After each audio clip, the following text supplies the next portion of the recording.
আকৌ সিদিনালৈকে এই কেঞ্চাৰ শব্দটোৱেই মোক শিহৰিত কৰি ৰাখিছিল আৰু হয়তো এই ধাৰণা ভুল বুলি প্ৰতিপন্ন নহ'লহেঁতেন যদিহে এই ৰোগ নিজৰ শৰীৰত কঢ়িয়াই ফুৰা মোৰ দেউতা পদুম কুমাৰ চেত্ৰীক সাহসেৰে জীৱনৰ সৈতে যুঁজ দিয়া নেদেখিলোহেঁতেন। মোৰ মায়ে দেউতাৰ কেঞ্চাৰৰ বিৰুদ্ধে এই যুঁজখনত এগৰাকী সহযোগী হিচাপে প্ৰতি মুহূৰ্ততে থিয় হৈ আছিল, যিয়ে হয়তো দেউতাক যথেষ্টখিনি উৎসাহ যোগাবলৈ সক্ষম হৈছিল। এয়া মোৰ মাৰ কষ্ট আৰু আত্মবিশ্বাস, যাৰ পৰিপ্ৰেক্ষিতত দেউতাই কেঞ্চাৰৰ দৰে এটা ব্যাধিৰ বিৰুদ্ধে নিৰ্ভীকভাৱে যুঁজিব পাৰিছিল।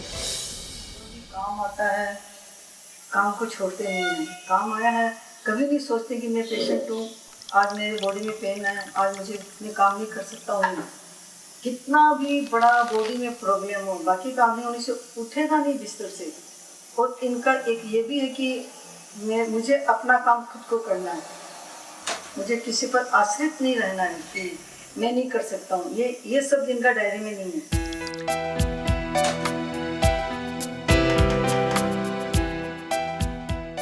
1 लाख आदमी भी आप खड़ा कर देंगे ना तो आपको नहीं मिलेगा ऐसा नहीं।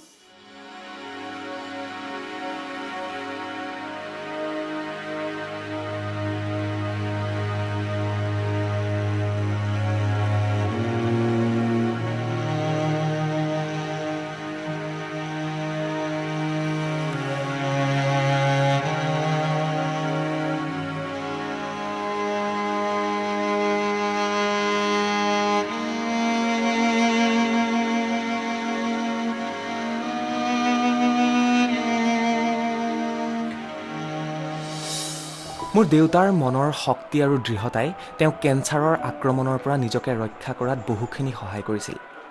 তেওঁ প্ৰতিদিনে এইবিধ ৰোগৰ বিৰুদ্ধে যুঁজ-বাগৰ কৰি গৈছিল আৰু তেওঁৰ মুখমণ্ডলত বিৰিঙি থকা সজল হাঁহিয়ে এইবিধ বেমাৰৰ ভয়াৱহতাক নিষ্প্ৰভ কৰি তুলিছিল। মই যেতিয়া সৰু আছিলোঁ, যেতিয়া বস্তুবিলাক বুজা আৰম্ভ হ'ল, তেতিয়া চালোঁ যে দেউতাৰ কাপোৰৰ কামবিলাক আছিল, দোকান এটা আছিলে কাপোৰৰ, সেইটোত বহে। আৰু পিছপিনে আমাৰ সৰু গডাউনৰ নিচিনা আছিলে, তাতে মেচ বক্সৰ ডাম্পিংবিলাক দিছিল, গডাউনৰ নিচিনা। মাইট বি এইটো ডিষ্ট্ৰিবিউশ্যনশ্বিপ বা ডিলাৰশ্বিপ আছিলে। সেই তেতিয়া তাৰ পৰা ডিষ্ট্ৰিবিউশ্যনছবিলাক মেচ বক্সেছবিলাক কৰা হয়। তেতিয়া মই গম পালোঁ যে এইটো বহুত ছিকিউৰ এৰিয়াত থাকিব লাগে আৰু ৰিস্ক থাকে, ফায়াৰ হয় এইবিলাকৰ। পিছত চালোঁ তেওঁ অলপ আৰু ডাঙৰ হ'লোঁ, তেতিয়া গম পালোঁ যে দোকানটো ইমান ভাল চলা নাই। তাৰপিছত তেওঁ ভাৰতী বুলি এটা দোকান এটা আছে, মেইন টাউনতে আছে, বিশ্বনাথ চাৰিআলি চেণ্টাৰত। তাতে তেওঁ বহা আৰম্ভ কৰিলে। তেতিয়া মোক এদিন সেই বস্তুটো মই গম পালোঁ যেতিয়া মায়ে কিবা এটা দি মোক পঠালে তাতে, আৰু মই তাত চালোঁ যে ৰেডিঅ'ৰ কিবা এটা ডেস্কত বহি কিবা কাম কৰি আছে। তেতিয়া মই মাক আহি সুধিলোঁ যে দেউতাই কি আজিকালি ৰেডিঅ' কিবা দেখা পাইছোঁ শিকে নেকি? মায়ে ক'লে বোলে আজিকালি তাত বহে, তেখেতৰ লগৰে তাত বহি ৰেডিঅ' কামবিলাক কৰে। মই বোলে তেতিয়া কাপোৰ এইটো এতিয়া আমাৰ নাই, এতিয়া এইটো কৰি আছে তেওঁ। চাকৰিৰ নিচিনা আছিল, আই থিংক 300-400 বা কিবা টকা পাইছিলে তেতিয়া।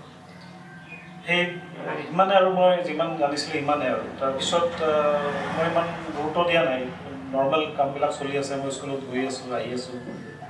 পিছত তেওঁ ৰেডিঅ' দোকান এটা দিলে, নবীন ৰেডিঅ' ছাৰ্ভিচ বুলি, তাতে ৰেডিঅ' ৰিপেয়াৰিং আৰম্ভ কৰিলে। দেউতা এদিন গুৱাহাটীত মোক লগ ধৰি মোক ক'লে বোলে মোৰ ডিংগিত এইটো পৰ্চনত কিবা এটা গাঁঠি নিচিনা হৈছে, সেইটো অলপ দেখাব লাগিছিল। তো মই আৰু ভাবিলোঁ যে টনচিলৰ নিচিনা যেনেকৈ গাঁঠি এটা ওলাই আহে তেনেকুৱা। তাৰপিছত তেওঁ মোক ক'লে বোলে ডক্টৰ সুৰেশ জৈন আছে, তেওঁ মোক কৈছিলে বোলে এই বস্তুটো আপুনি লাইটলি নল'ব, চিৰিয়াছলি ল'ব আৰু ডক্টৰক দেখাব লাগে। সেই কথাটো যে ডক্টৰ সুৰেশ জৈন তেখেতক কৈছিলে বহুত দিন হৈ গ'ল এই বস্তুটো। তাৰপিছত মই সেইদিনা যেতিয়া গম পালোঁ, তেতিয়া ক'লোঁ যে এইটো লাইটলি ল'ব নালাগে। তেতিয়া মোক ডক্টৰ সুৰেশজনক লগ ধৰিলোঁ। তেওঁ মোক ক'লে বোলে ইমিডিয়েটলি এটা কাম কৰা, সেই গাঁঠি নৰ্মেলি এনে নহয় মানুহবিলাকৰ, কিবা এটা কাৰণত হৈছে, ইমিডিয়েটলি ডক্টৰ গৌতম খানক লগ ধৰা, মই ফোন কৰি দিছোঁ, তেখেতে এপইণ্টমেণ্ট দি দিব আৰু দেউতাক লৈ যাবা।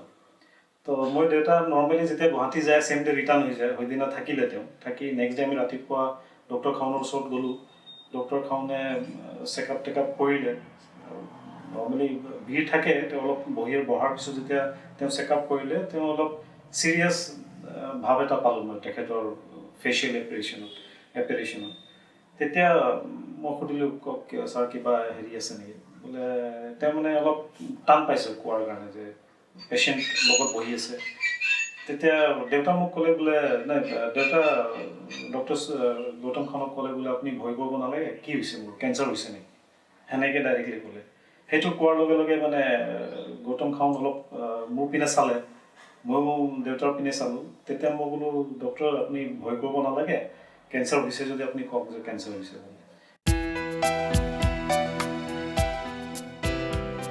কেঞ্চাৰে মোৰ দেউতাক তেওঁৰ নৃত্য নৈমিত্তিক কামসমূহ সুচাৰুৰূপে কৰাত কাহানিও বাধা আৰোপ কৰিব পৰা নাছিল আৰু তেওঁ স্বাভাৱিক ধৰণে মানুহক লগ কৰিছিল আৰু নিজৰ মধুৰ মুহূৰ্তবোৰৰ বিষয়ে আনন্দৰে কথা পাতিছিল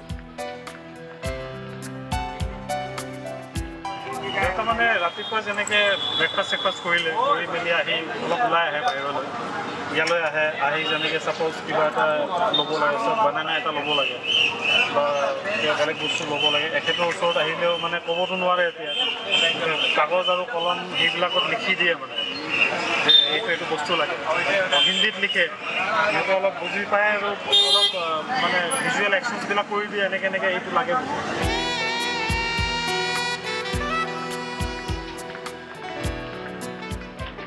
तो हम जब से दुकान खोला हूँ चाचा से हमारा मैंने अच्छा परिचय हुआ है जब भी चाचा का कोई प्रॉब्लम होता है आके हमको लिख के देता है क्योंकि उसका तो बोलने का ही नहीं है ना बोल नहीं सकता है गले में पाइप लगा हुआ है इसलिए हमको हिंदी में लिख के देता है इसको हम समझ के पढ़ के फिर चाचा का जो भी परेशानी होता है मतलब करते हैं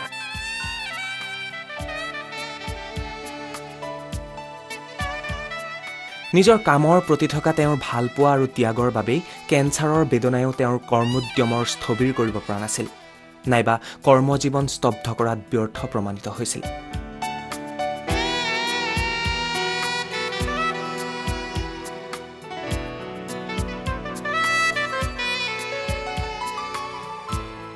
তেওঁ মনত মানে ইমান কামৰ প্ৰতি স্পেচিয়েলি ইলেক্ট্ৰনিক্সৰ বস্তুবিলাকৰ প্ৰতি ইমান হেৰি যে নিজৰ সেই খোৱাটোও পাহৰিছে তাৰপিছত যেতিয়া কামটো শেষ হয় তেতিয়া সেই মানে খুচি যে সেইটোতে তেখেতৰ পেট ভৰি যায় আৰু তেনেকুৱা মানে বস্তু সেনেকৈ মানে দিনটো পূৰা ঘূৰি মেলি নিজৰ ব্যস্ত ৰাখে নিজক সেইটোৰ কাৰণে বেমাৰৰ যোনটো পেইন আছে বা আনইজিনেছ আছে বা মানে মনটো ভাল লগা নাই সেইবিলাক বস্তু নাহে মনতে নাহে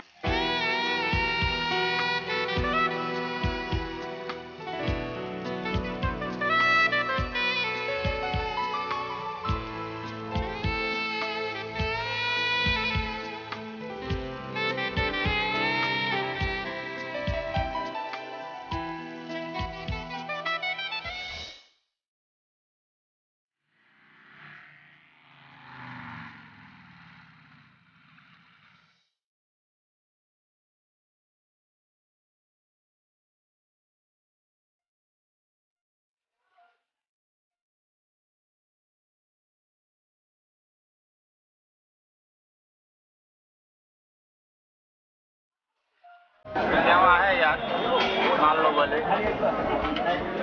इशारे हो जाता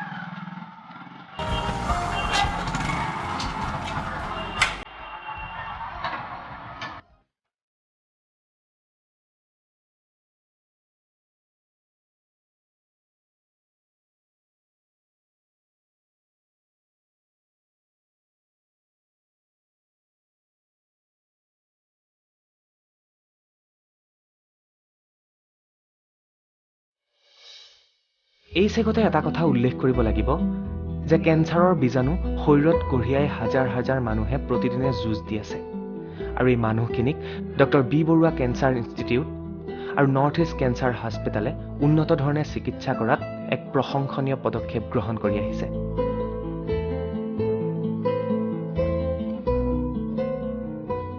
বছৰে প্ৰায় 10 লাখ মানুহ ভাৰতবৰ্ষত কৰ্কট ৰোগৰ দ্বাৰা আক্ৰান্ত হয় আৰু আমি আমাৰ অসমত দেখিবলৈ পাইছোঁ প্ৰতি বছৰে প্ৰায় 23,000 মানুহ কৰ্কট ৰোগত আক্ৰান্ত হয় আৰু যিকোনো সময়তে পুৰণি কৰ্কট ৰোগী ভাৰতত প্ৰায় 30 লক্ষ কৰ্কট ৰোগ থাকে।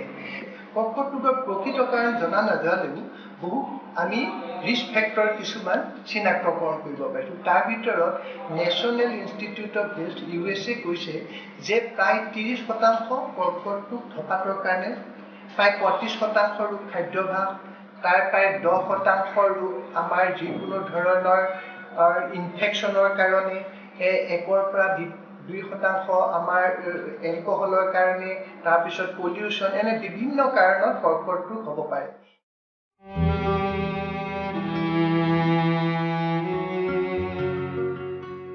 কেঞ্চাৰ ৰোগ যদি প্ৰথম অৱস্থাতে ধৰা পেলাব পাৰোঁ তেতিয়াহ'লে 70% কেঞ্চাৰে আমি চিকিৎসা কৰি ভাল কৰিব পাৰোঁ। কেঞ্চাৰ ৰোগৰ শতকৰা 30% ধঁপাত সেৱন কৰাৰ কাৰণে হয়। যদি আমি ধঁপাত বাদ দিম শতকৰা 30% কেঞ্চাৰ পৃথিৱীৰ পৰা বিদায় দিব পাৰি। তেনেকৈ শতকৰা 30% কেঞ্চাৰ মানুহৰ খাদ্য অভ্যাসৰ লগত হয়। এই খাদ্য অভ্যাস মানে যদি আমি এনিমেল প্ৰটিন, মাংস যিটো খায় আৰু চৰ্বিজাতীয় খাদ্যই কেঞ্চাৰ ৰোগৰ সৃষ্টি কৰিব পাৰে। তেনেকুৱা ক্ষেত্ৰত আমি সদায় মানুহক এটা উপদেশ দিব খোজোঁ যে খাদ্যৰ আহাৰৰ লগত সুষম খাদ্য যিটো মেইনলি আমাৰ শাক পাচলি, ফল মূলেই হ'ল কেঞ্চাৰ ৰোগৰ প্ৰিভেনশ্যনৰ একমাত্ৰ উপায়। সচৰাচৰ কোৱা হয় যে কেঞ্চাৰ নিশ্চিতভাৱে এবিধ মাৰাত্মক ৰোগ, কিন্তু ইয়াৰ বিৰুদ্ধে সংগ্ৰাম কৰিব পাৰি যদিহে এটি দৃঢ় মন আৰু বুকুত অদম্য সাহস থাকে। ঠিক এইগৰাকী মানুহৰ দৰে।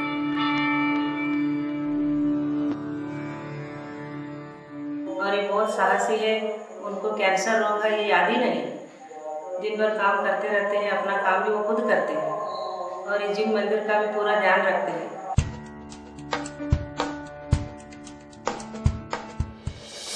ये बहुत साहसी है, उनको कैंसर रोग है ये याद ही नहीं। दिन भर काम करते रहते हैं, अपना काम भी वो खुद करते हैं और ये जिम मंदिर का भी पूरा ध्यान रखते हैं।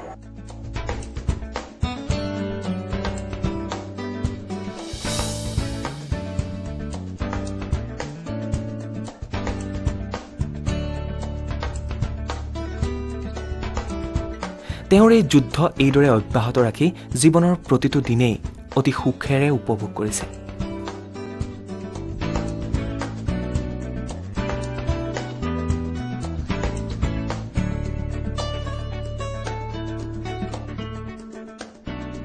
মাজে মাজে মই কেতিয়াবা কি কৰিছিলোঁ, বিবৰুৱা কেঞ্চাৰ ইনষ্টিটিউটত বাইক লৈ যাওঁ, এটা ৰাউণ্ড এটা মাৰি আহোঁ, কেঞ্চাৰ পেচেণ্টছবিলাকক চাওঁ আৰু ৰিটাৰ্ণ আহি যাওঁ। ইন দ্য মিন টাইম তেখেতক আকৌ 2007 ছেকেণ্ড টাইম কেঞ্চাৰ যেতিয়া হ'ল, মোৰ সেই বস্তুটো বেছিকৈ মানে হিট কৰিলে আৰু মই কনফাৰ্ম হৈ গ'লোঁ যে এইবাৰ আৰু চান্স নাই। কিন্তু একেন ডক্টৰ কলিতা আছে, তেওঁ আকৌ তেখেতৰ ট্ৰিটমেণ্ট কৰিলে।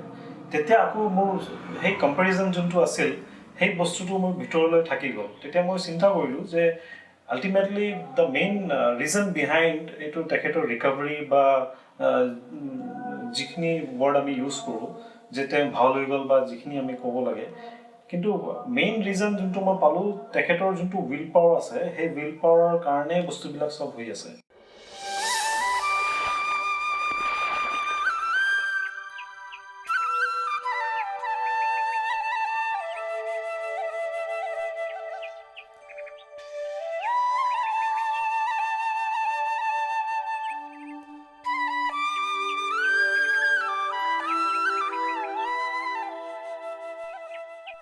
मैं भी बच्चों को यही शिक्षा देती हूँ, मेरे दोनों बेटों को, हस्बैंड को भी यही बोलती हूँ, घबराना नहीं चाहिए। मेरे पापा को देखो, उनसे सीखो, बीमारी हो घबराना नहीं चाहिए, अपना जो काम है रूटीन का करना चाहिए। बड़ी हो चाहे छोटी बीमारी हो, अपना विल पावर डाउन नहीं करना चाहिए, विल पावर ही रखना चाहिए। उससे क्या डॉक्टर को ट्रीटमेंट करने में भी आराम रहता है, मेडिसिन भी अपन लेते हैं तो वो काम करती है। अपन घबराते हैं तो वो सब चीज़ अनसिस्टमेटिक हो जाता है, काम वाम नहीं करता है। कितनी भी बड़ी बीमारी हो, अपन को अपना रूटीन वाइज जो काम है करना चाहिए। कभी ये नहीं सोचना चाहिए मैं बीमार हूँ।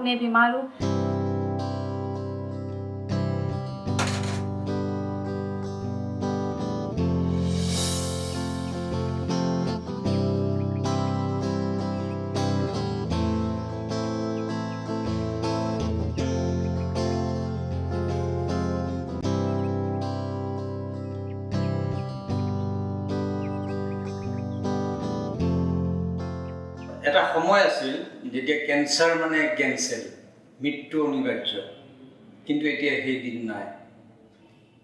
এতিয়া আজিকালি যিটো নতুন টেকন'লজি ওলাইছে, যন্ত্ৰপাতি চিকিৎসা ওলাইছে, গতিকে তাৰ দ্বাৰা আৰ্লি ষ্টেজত যদি ডায়েগন'চিছ হয়, তাৰ ট্ৰিটমেণ্ট হয়, তেতিয়া সেই কেঞ্চাৰ ৰোগী বহুত দিনলৈ জীয়াই থাকে।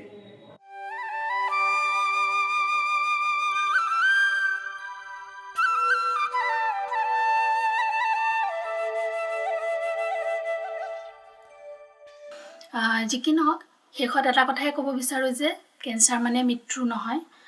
মানুহৰ যদি মনোবলটো ষ্ট্ৰং হয় তেনেহ'লে মৃত্যুকো জিনিব পাৰি। আমি ট্ৰেকেট ফাউণ্ডেশ্যনৰ পৰা যেতিয়া পৰিকল্পনা কৰিছিলোঁ কেঞ্চাৰৰ ওপৰত কিবা এটা এৱাৰনেছ কৰা, তেতিয়া আমি এজন ব্যক্তিক লগ পালোঁ যি আজি 17 বছৰ দুৰাৰোগ্য কেঞ্চাৰত ভুগিও সুস্থ সবল কৰি জীয়াই আছে। আচলতে কেঞ্চাৰেই নহয়, যিকোনো বেমাৰ যদি মনৰ সাহস থাকে, আপোনাৰ উইল পাৱাৰ থাকে, ই সোনকালে নিৰাময় হয় আৰু আপুনি মৃত্যুকো জিনিব পাৰে। আৰু এই ব্যক্তিজন তাৰে এটি উদাহৰণ। আৰু আমি এই ব্যক্তিজন সমগ্ৰ বিশ্বৰ বুকুত উজলি উঠক, সকলোৱে প্ৰেৰণা হৈ ৰওক আৰু এখন সুস্থ সবল সমাজ আৰু জীৱন গঢ় লৈ উঠক, ইয়াৰে কামনা কৰিছোঁ।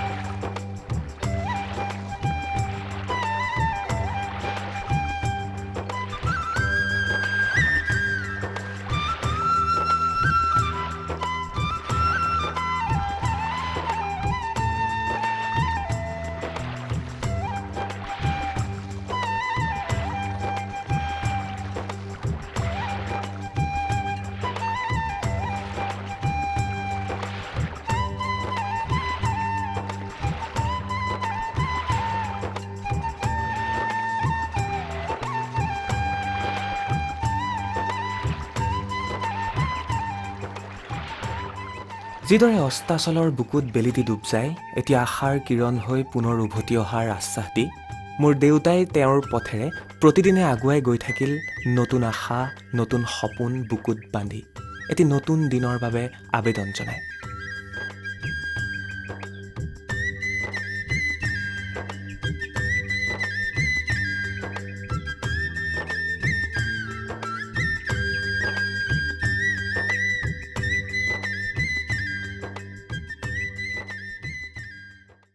জীৱনৰে যুঁজাৰু যাওঁ আমি আগুৱাই, নৰওঁ থমকি কোনো পল, জিনি ল'ম পৃথিৱী সাহসেৰে আমি, ভেটি ল'ম অশ্ৰুৰ ঢল, কাল ধুমুহায়ো ভেটিব নোৱাৰে, আহিব সুখৰে জোৱাৰ, তোমাৰ দৰে আমি একে মাটিৰ মানুহ, তোমাৰ দৰে আমি একে মাটিৰ মানুহ, সুধিবা খবৰো এবাৰ।